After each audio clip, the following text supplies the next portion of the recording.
내 이름은 앤디. 대학 졸업 후 SNS에서 정치 활동을 하고 있다. SNS를 통해서 광고 수입을 얻고 있어서 지금은 생활을 꾸려나갈 수 있을 만큼의 돈을 벌고 있다. 어느 날이었다. IT 대기업 가그에 먼저 취업한 동창에게서 연락이 왔다. 우리 회사에서 일하지 않으시겠어요? 비정규 사원이지만 이런 기회는 두 번 다시 없을지도 모른다. 좋아, 정했어. 가그에서 일할게. 이날 이후 내 운명이 바뀌었다. 직장에서는 환영하지 않았다. 하지만 여기에서 틀림없이 즐겁게 일할 수 있을 것이다. 대기업이라서 월급도 많이 준다. 부모님께서도 대기업에서 일하는 나를 자랑스러워하신다. 일자리를 소개해준 톰씨가 내 자리로 찾아왔다. 좀 민감하고 과격한 내용의 일을 하게 될 텐데 괜찮겠어?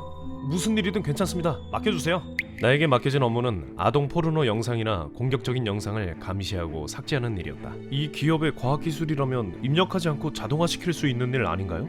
기계적으로 대응하면 법에 반하지 않는 영상까지 삭제해버리는 일이 발생해. 입력하는 게 제일 확실하고 빠르게 대처할 수 있지. 톰씨의 설명을 듣고 곧장 일을 시작했다. 뭐야? 그냥 삭제만 하면 되는 간단한 일이잖아. 통보가 오면 영상을 확인하고 24시간 이내에 삭제한다. 그리고 연방 당국에 보고한다. 정말 단순한 노동이다. 작업을 시작하고 2시간 정도가 흘렀을까? 아, 피곤해. 벌써 점심시간이네. SNS나 동영상 업로드 사이트, 영상 검색 엔진 등 내가 담당하는 일은 광범위했다. 슬슬 점심이라도 먹고 기분 전환 좀 하자.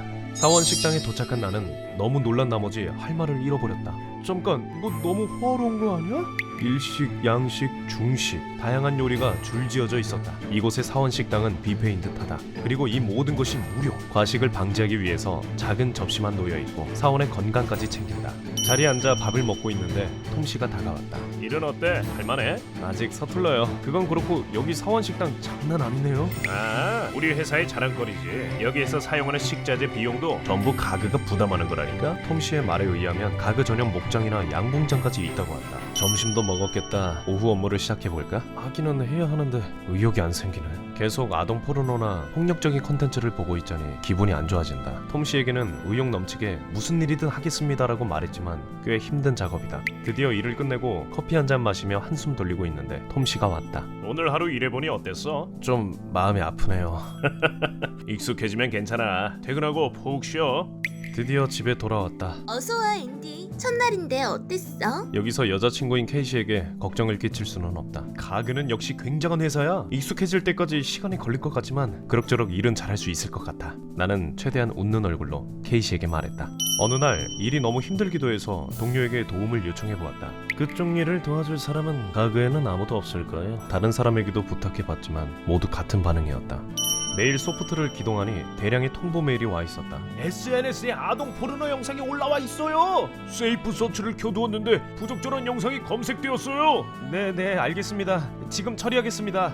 공격적인 영상이나 아동 포르노 영상에 난감해하던 건 일을 시작하고 한 달 정도였다. 2-3개월 동안 일을 계속해오면서 나는 로봇처럼 영상을 처리하게 되었다. 양이 많은 날은 하루 2만 건에 가까운 통보를 처리했다. 집에서까지 일을 할 수는 없다. 내가 어떤 일을 하는지 알게 되면 케이시가 틀림없이 걱정할 것이다. 그렇지 않아도 점점 기운이 없어져가는 내 모습을 보고 케이시는 괜찮아? 라며 다정하게 말을 건네주었다. 더는 케이시를 걱정 끼칠 수는 없는 노릇. 가그에서 일을 시작하고 9개월 정도가 지난 어느 날이었다. 앤디, 사내 규정으로 힘든 작업을 하는 직원은 세로피를 받게 되었어. 세러피요? 저는 그런 거 안 받아도 괜찮은데요. 일이 산더미처럼 쌓여 있어요. 방해하지 말아 주실래요? 됐고 치료받으러 가자. 톰씨는 내 팔을 붙잡고 강제로 끌고 갔다. 치료 전문가는 나에게 한 장의 사진을 보여주었다. 이 사진을 보고 당신은 어떤 인상을 받았나요? 어떤 인성이라니 제대로 지랄하고 있네요. 치료 전문가가 보여준 사진에는 아빠로 보이는 남성이 아기의 볼에 키스를 하고 있었다. 누가 어떻게 봐도 아동 포르노다. 톰씨와 치료 전문가는 나를 보고 멍하니 보고 있었다. 왜 그러세요? 제가 뭐 이상한 말 했나요? 앤디 씨는 정신적으로 꽤 지쳐 있는 것 같네요. 제대로 치료를 받으셔야 할 것 같아요. 앤디, 미안해. 내가 너한테 이런 일을 소개해주는 바람에. 아무래도 나는 정신적으로 상당히 지쳐있는 것 같다. 사진을 봐도 정확한 판단을 할 수 없다고 치료 전문가와 톰씨가 지적했다. 결국 가그에서 퇴사하고 치료 전문가에게 소개받은 병원에서 본격적으로 치료를 받게 되었다. 다음 직장을 또 구해야 하지만 아동 포르노나 폭력적인 컨텐츠를 안 봐도 되는 생활에 굉장히 만족해하고 있다. 게다가 케이시도 나에 대한 걱정을 많이 덜었다. 다음 직장은 그녀와의 시간을 소중히 할 수 있는 직업을 선택할 것이다.